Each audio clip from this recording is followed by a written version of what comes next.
WEFUNK. We funk.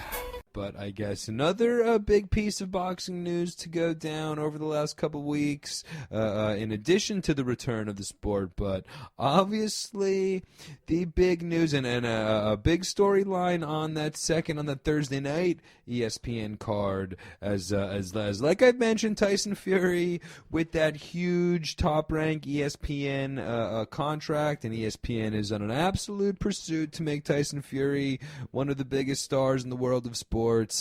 And I guess the big news out of Tyson Fury, but officially signing that 2-fight deal with Anthony Joshua, which I guess in a lot of ways really isn't anything new. We all expected, given that Fury gets through Wilder in that third fight, which is still on the table, was still to come before these Joshua fights. But I guess the immediate plan for Tyson Fury would be to, win that third fight versus Deontay Wilder and then go on to unify versus Anthony Joshua. I guess the other big hurdle would be Anthony Joshua still having to get past Pulev, which is as well expected to be announced. But a very dangerous fight for Anthony Joshua, just because he came back and avenged his loss to the 52-1 underdog and most hilariously out of shape fighter in boxing history,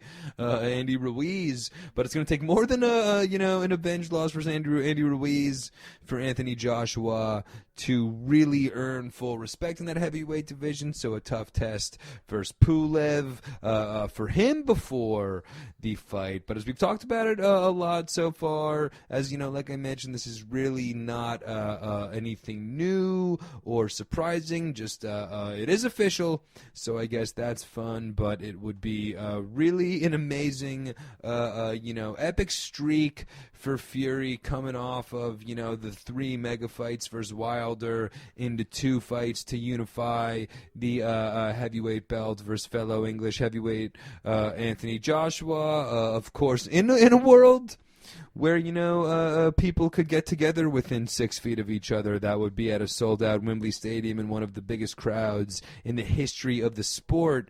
I mean, as that was literally a huge part of the narrative of this fight before. And they're already rumoring this fight to take place in Australia or Saudi Arabia, or a place that they can try to pack in the crowds. But, just with all respect, this would literally have been a kind of fight that they would be trying to break attendance records. I don't think they're going to go that route now, just with respect to everything that's going on in the world.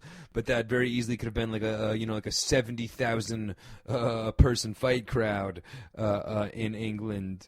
But we will see what's to come, as that would still be ways away. Those are both fights expected to take place in 2021 anyway, as we will see if we can get that third Wilder Fury fight here in the next half of the year here in 2020, the next 6 months of 2020. And as well, I'm still throwing it out there, but a very dangerous third fight to go for Fury, as everybody's willing to already wanting to anoint him the winner of that fight, not give my man Deontay the Bronze Bomber a chance. But like I mentioned, that fight was really the tale of, Wilder getting rocked by an early shot and never really recovered. If in the third fight Wilder is the first one to land one of those shots, it could still be a very different story. So we will see. Still expect that fight to be, an absolute mega fight and a super fun evening ahead of the potential series of all English heavyweight matchups. So I guess those are some of the big stories to come, and like I mentioned, that's for now, as we would expect a lot more, especially once that this snowball starts rolling downhill. You would definitely expect the other promotional companies to follow suit, and you would expect a huge flurry of fight announcements once they start coming. WEFUNK. We funk.